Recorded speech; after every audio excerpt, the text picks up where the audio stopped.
네, 지금 우리는 예수님의 마지막 6월절 엿새 전에 감람산 베다니와 벳바게와 베다니에 이르러서 거기서 엿새 동안 이게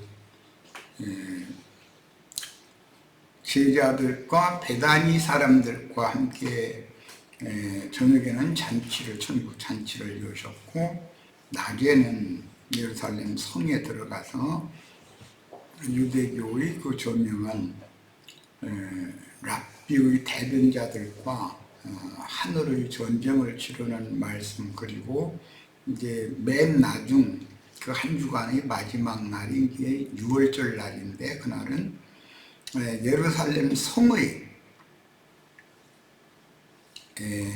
마리아 자매님의 다락방에서 6월절을 마지막으로 드시고 그 이튿날 잡혀서 이제 죽고 장사되고 부활 승천하는 모든 과정까지를 내가 요약적으로 저 시간에는 말씀을 드린 거예요. 그 한 주간 동안이 예수님으로는 이생의 그 사역을 마무리를 해야 되는 중요한 기간이었던 것이죠. 굉장히 중요한 그 7일이라고 하는 것은 그 엿새 동안은 감람산의 벳바게와 베다니에서 제자들과 함께 유하셨고, 마지막 7일째 되는 날은 마가 요한의 어머니 다락방에서 6월절을 먹고 그 밤에 잡혀가서 그 이튿날 죽고 이제 이렇게 된 거예요. 그래서 그 한 주간, 그리고 죽고 부활하신 날부터는 안식 후 첫날 제8일이라고 그래서 이제 그 영의 새 역사가 시작이 되는 것이죠. 육신을 마감하는 기간이 7일, 영으로 새로 시작하는 것은 안식 후 첫날 제8일이라는 것이 새로 시작되는 거예요. 그건 이제 잘 마음에 담아 두시고 말씀을 나누셔야 됩니다. 창세기 49장 8절로 12절 인용구를 읽어봅니다. 유다야, 너는 네 형제의 찬송이 될지라. 내 손이 네 원수의 목을 잡을 것이요 네 아버지의 아들들이 네 앞에 절하리로다. 창세기 37장에서는 요셉에게 그 형제들이 절한다고 되어 있었죠. 그런데 창세기 49장에서는 우선 율법과 선지자의 때의 장자권자를 먼저 지금 여기서 이제 일해야 되기 때문에 유다에게 형제들이 절을 하는 얘기를 하는 거예요. 유다는 사자 새끼로다. 내 아들아, 너는 움킨 것을 찢고 올라갔도다. 그가 엎드리고 움꾸림이 숫사자 같고 암사자 같으니 누가 그를 범할 수 있으랴. 주가 유다를 떠나지 아니하며 통치자의 지팡이가 그 발 사이에서 떠나지 아니하기를 실로가 오시기까지 이르리니, 실로가 오신다는 것은 예수님이 지금 오시는 것을 의미하는 말이에요. 그런데 이 오실 때 다른 선지자의 글에는 감람산에 저희 발이 내디딜 것이다 이렇게 되어 있죠. 그 말씀이 지금 감람산 벳바게와 베다니에 주님께서 그 발을 디디고 왕림하셨기 때문에 선지자의 글이 성취된 거죠. 그의 나귀를 포도나무에 매며, 나귀를 포도나무에 맨다고 이렇게 포도나무에 나귀 매는 건 좀 이상하죠. 그렇게 되어 있고, 그의 암나귀 새끼를 아름다운 포도나무에 맬 것이며, 포도나무라는 것은 창세기에서는 생명나무였는데 그 생명나무 길은 아담의 범죄 이후로 막혔죠. 그래서 두루도는 화염검을 가진 자들에 의해서 막혔는데, 그 두루도는 화염검을 가진 자들이라는 것은 저주의 율법 말씀을 가진 유대교의 랍비들에 의해서 유대교인들이 생명나무이신 그리스도께 접근할 수 없도록 그들이 막는 역할을 했죠. 그렇게 해서 이제 성취가 된 상태예요. 그런데 주님께서는 그 생명나무로 나가는 새롭고 산 길을 열어오신 거예요. 또 그 옷을 포도나무에 빨며, 여기 포도나무에 그 옷을 빨며 그랬는데, 계시록 22장 14절에는 어린 양의 피에 두루마기를 빠는 자들은 복이 있다. 그리고 그들은 생명나무에 나가가며 문들을 통해서 거룩한 성에 들어갈 수가 있다. 이렇게 되어 있어요. 오늘 6월절 의식을 행하는 것 중에서 가장 중요한 것은 6월절 양으로 잡혀 죽은 그 어린 양이나 염소의 피를 6월절 먹을 그 집의 문 좌우 설조와 상하 인방에 이제 문턱과 그 윗문턱과 아랫문턱 좌우 양쪽의 그 설조 거기에 양의 피를 다 뿌리고 발라야 된다는 거예요. 그 안에서 먹여야 되는 거예요. 그러면 제일 중요한 건 6월절을 먹는 의식을 행하려면 6월절에 잡혀 죽은 하나님의 어린 양의 피를 좌우 인방과 문 상하 설주에 뿌린 그 집의 안에서 먹어야지, 그 집 밖으로 나오면 심판의 사자가 문 밖에 나오면 다 죽이는 거예요. 무조건 하고. 이제 이런 것은 영의 생각 안에 그리스도 예수 안에 있는 자들과 그리스도 예수 밖에 있는 자들을 나누는 것이고, 영의 생각 안에 있는 자들과 육신의 생각, 영의 생각 밖에 있는 자들을 나누는 이야기이기 때문에, 이것은 뭐 6월절 무슨 떡 부스러기를 먹고 뭐 포도주를 마시고 이런 종교 의식을 생각하면 안 되는 거다. 이것은 믿음의 법칙으로 모든 걸 적용을 해야 되는 것이지. 그리고 6월절을 먹는다라는 것은 6월절 저녁 식사를 온 가족이 함께 나눠 먹는 것을 의미하는 거기 때문에, 무슨 형식적으로 떡 부스러기 하나 먹고 무슨 포도주 마시고 이런 거에 집착하면 안 된다는 것은 로마교가 지어낸 교리일 뿐이에요. 그거는. 그 다음에 본문에서 100바게의 맨 나귀를 백바게가 아니라 배단이지, 100바게에서 맞은편 마을로 보내면 거기에 있었으니까, 이건 내가 이걸 잘못 기록을 했네. 이건 배단이의 메인 나귀를 두 지휘자 주님을 수종드는 사자들이 풀 때 나귀 주인들이 무엇에 쓰려느냐라고 물었다는 마가와 누가 기록은 이미 주님이 그 나귀를 쓰시겠다고 약조가 되어 있다. 이 말은 성경에 이미 이런 기록이 되어 있다. 그러니까 다 알고 있었던 거죠. 그 나귀 임자들은 주님이 오셔서 자기가 보호하고 있던 나귀를 쓰시겠다는 날이 오기를 고대하고 있다가 자기가 기르고 치던 그 나귀를 데려오라겠다고 제자들이 가서 얘기하니까 즉시로 그냥 보내주었다는 거예요. 근데 이 제자들이 얼마나 신실한 제자들인가, 나귀 임자들이라는 사람들이. 성경을 이미 소상하게 잘 알고 있었고, 이제 드디어 내가 그렇게 고대하던 그 날이 이르렀구나라고 확신이 있으니까 보내준 거 아니겠어요. 나귀를 지키던 자들과 두 지휘자는 암호와 같은 기시와 이상이 통하는 대화를 나눴다라는 것을 보여줍니다. 본문에서 나귀와 새끼 나귀를 쓰실 주라는 건 이제 그 라틴어로 퀴리오스라고 그러죠. 주님이라고. 이런 용어는 두 지휘자를 보내신 메시아인데, 누가복음 19장 33절에 의하면 어찌하여 푸느냐라고 묻는 사람들이 그 나귀의 임자들이었다. 이들은 바알에게 무릎 꿇지 않은 7천을 보호하는 사명을 행하는, 매 시대에 어떤 무리가 있으면 인도자가 있게 마련인 거예요. 이건 매시대에 이런 사역이 있다라는 거예요. 예수님이 그 나귀들의 소유지이지만 유대교에 의해서 정죄받은 자들의 마을인 예루살렘 맞은편 베다니 마을에 거주하며 배인 나귀를 주님께 드린 자들은 주님을 위해 헌신된 사역자로서 문둥병에서 치료받은 시몬과 부활의 증인 나사로와 같은 종들임을 암시하고 있다.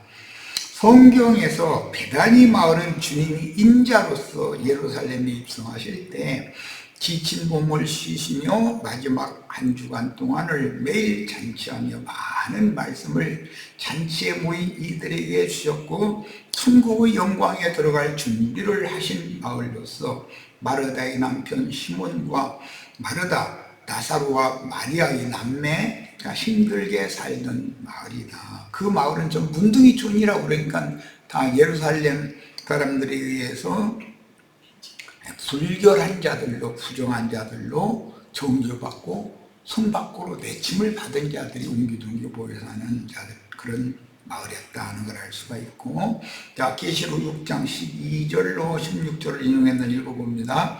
내가 보니 6째 인을 떼실 때 큰 지진이 나며 해가 검은 털로 짠 승복같이 검어지고 달은 온통 피같이 되며 하늘의 별들이 무화과 나무가 대풍에 흔들려 설익은 열매가 떨어지는 것 같이 땅에 떨어지며, 이렇게 표현된 이게 백박이라는 그 마을 이름의 의미라는 거예요. 설익은 무화과가 떨어지는 마을이다, 그런 뜻이에요. 설익은 무화과라고 하는 것은 구약 백성들을 상징하는 거기 때문에 구약 백성 중에서도 온전히 익은 무화과가 떨어지는 것이 아니고 덜 익었는데 떨어지니까 큰 바람이 태풍이 지나가면 사과 이런 거 떨어지도 그렇게 했다는, 낙과가 됐다는 뜻이잖아요. 이거는 하나님께서 무화과 나무에 붙어있던 그 열매를 떨어뜨린 것은 하나의 상징이고, 이것은 최후의 추수 방법, 이제 순교자들을 상징하는 것이다 하는 표현상, 하늘은 두루마리가 말리는 것 같이 떠나가고 각 산과 섬이 제자리에 숨겨졌다. 하늘이 어떻게 떠나가겠어요? 창궁 하늘이 어디에서 어디로 떠나가요? 이런 것은 율법 하나님은 유대 교인들이 아닌 제자들에게서는 떠나가는 거죠. 율법 하나님. 하늘이라는 개념은 하나님을 말하기 때문에,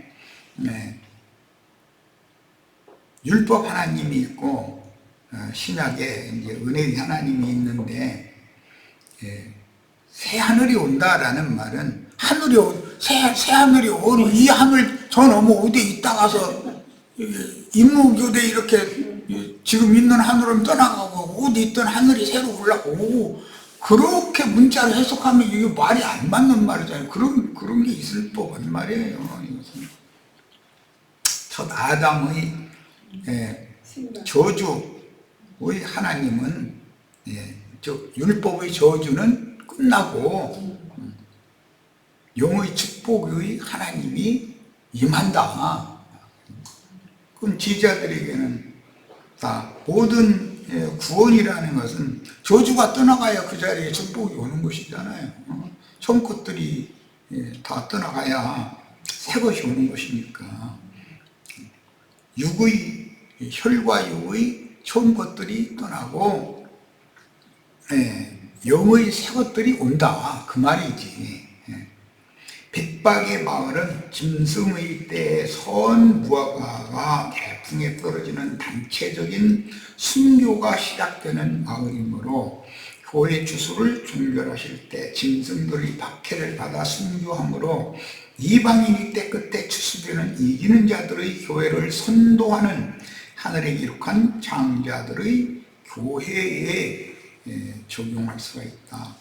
베다니 마을과 백박의 마을, 감람산의 두 마을은 세상의 기독교계의 종교체계에서 빼내심을 받은 하나님의 사람들을 모아서 하늘에 기록한 장자들의 교회로 세우고 나면 주님은 반드시 그분이 성전으로 오시는 것이기 때문에 교회가 회복되면 회복된 교회로 주님은 재림을 완료하신다. 그런 것을 알 수가 있는 거죠. 성경의 예언들을 이루는 감람산 베다니와 벳박에는 서로 마주대한 마을로서 주님의 발이 내디뎌질 때 구약 경륜과 신약 경륜을 나누는 마을들이요. 그래서 감람산이 가운데가 쫙 갈라져서 동편으로 서편으로 또 북편으로 남편으로 이렇게 동서남북 사방으로 이제 산이 쪼가리져 가지고 이제 나뉘어져 그 깊은 골짜기가 예루살렘에서 아셀 지파의 지경까지 큰 골짜기가 생길 건데 그 구원받은 자들은 그 골짜기로 다 도망을 가고 우시아 왕 때 큰 지진이 팔레스타인 땅에 있었는데 그 지진을 피하여 도망하던 것처럼 감람산 그 골짜기로 구원받은 자들은 도망가서 구원을 얻는지 그런 말씀이 예언이 돼 있죠. 스가랴서 이미. 그러니까 오늘 우리들도 이런 말씀을 통해서 주님의 발이 감람산에 디딘다라고 하신 그런 말씀에 대해 깊은 인상을 받아서 주님이 창공 하늘 어디에 있는 것이 아니라 감람산에 이미 오셨다.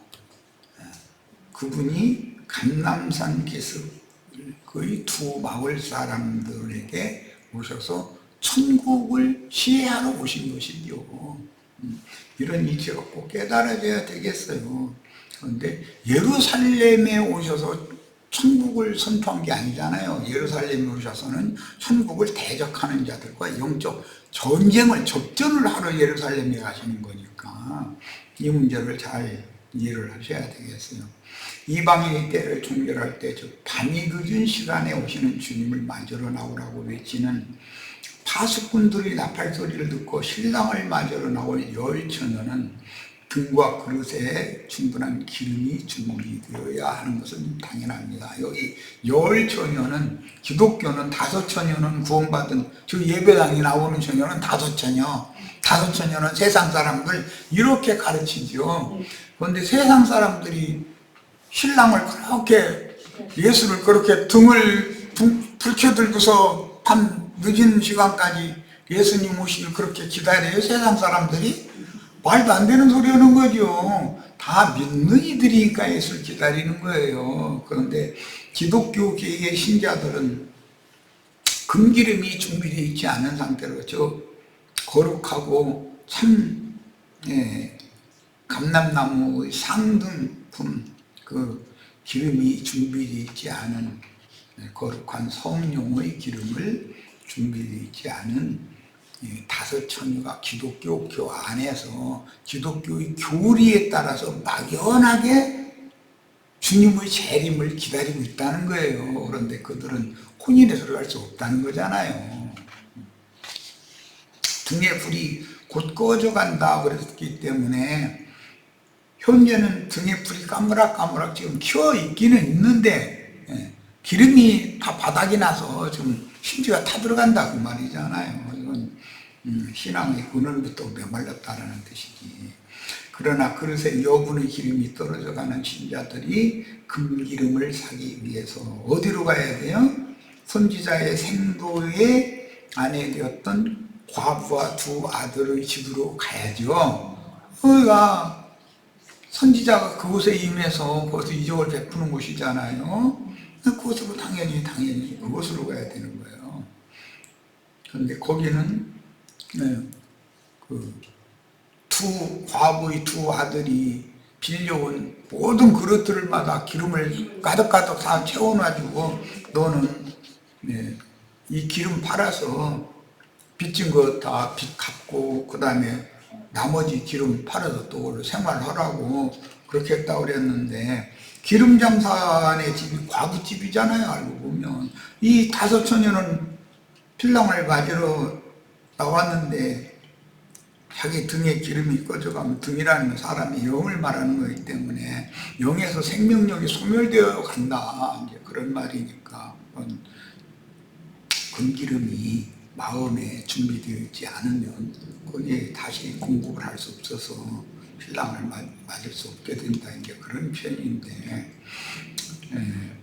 금기름을 파는 집을 알고 찾아가서 사야죠. 한다고. 그러면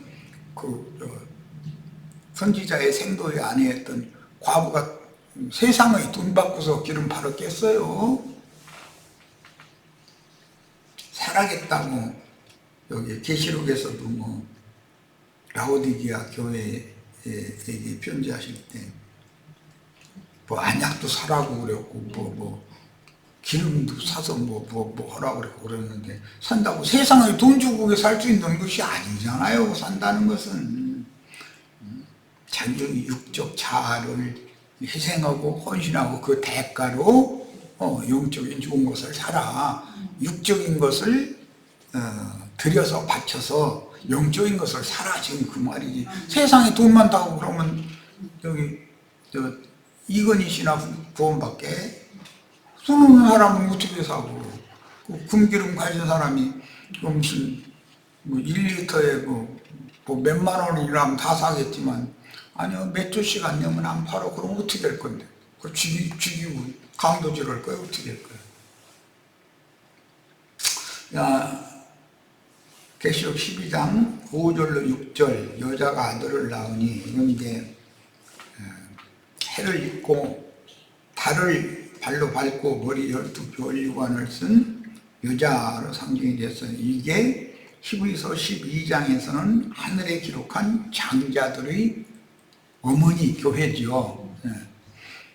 이는 장차 출장으로 만국을 다스릴 남자가, 이 여자가 낳은 아들, 그 아이를 하나님 앞과 그 보좌 앞으로 올려가더라. 그 여자가 광야로 도망하며 거기서 1260일 동안 그를 양육하기 위하여 하나님께서 예비하신 것이 있더라. 여기 이 하늘의 표적의 한 여자가 낳은 아들을 양육하는 곳이 사실은 기독교계가 아니죠.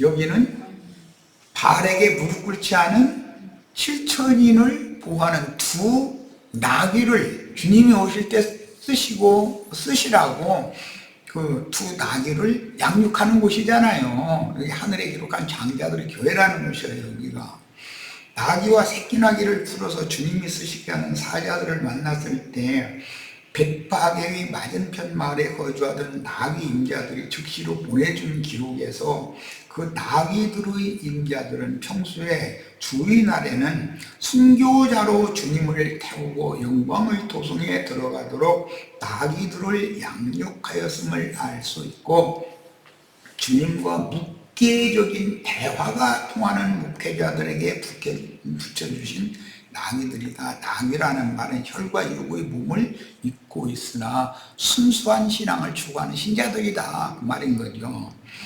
자, 평소에 이 육신의 장막을 벗고 주님과 함께 하늘 영광에 들어갈 것을 간절하게 기다리도록 양육했으므로 주님이 예루살렘 성에 입성하기 위해 쓰시겠다고 하는 사자들의 말을 듣고 즉시로 나귀와 그 새끼 나귀를 보낸 것은 이미 성경에 천국 농작물 추수와 천국 곳간에 드리는 승천에 관한 말씀들을 통해서 묵계적인 약조가 이것은 성경 말씀이 이렇게 기록된 것을 마음으로 영으로 깨닫고 마음에 믿었다 이 말이에요.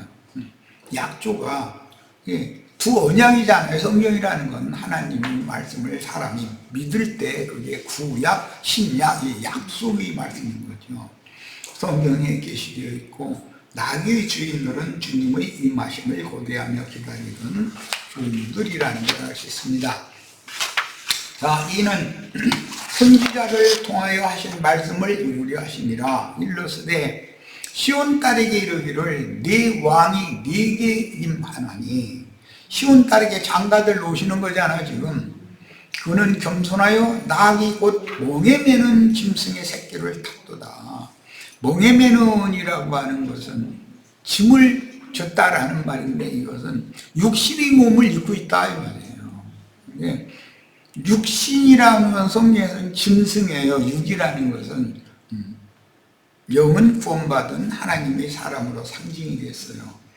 예, 육신을 입고 이 생에 살고 있지만 그는 궁극적으로는 주님을 태우고 예루살렘에 입성을 하기 위하여 이 생에서 신앙생활을 하고 있는 거는, 그도 이 육신의 장막을 벗는 날을 그렇게 고대하는 거예요. 이제 참하늘 영광에 들어가는 날을. 존귀하신 조물주이신 참 하나님께서 부정한 짐승인 나귀 새끼를 타고 영광의 도성에 입성하심으로 겸손의 본이신 인자에게서는 이제 곧 그분 속에 사시는 그 말씀이신 하늘아버지의 뜻을 순종하여 부정한 짐승으로 낮추신 거룩하신 그분의 몸을 벗고 하늘의 도성에 들어가기 위해 십자가로 가서 죽임을 당할 것입니다. 그러니까 이 나귀와 나귀 새끼들은 주님을 태우고 예루살렘 성에 입성해서 예수가 죽임을 당하실 때 이들도 함께 죽임을 당하니까 예수님 좌우편의 두 강도가 함께 죽임을 당하죠.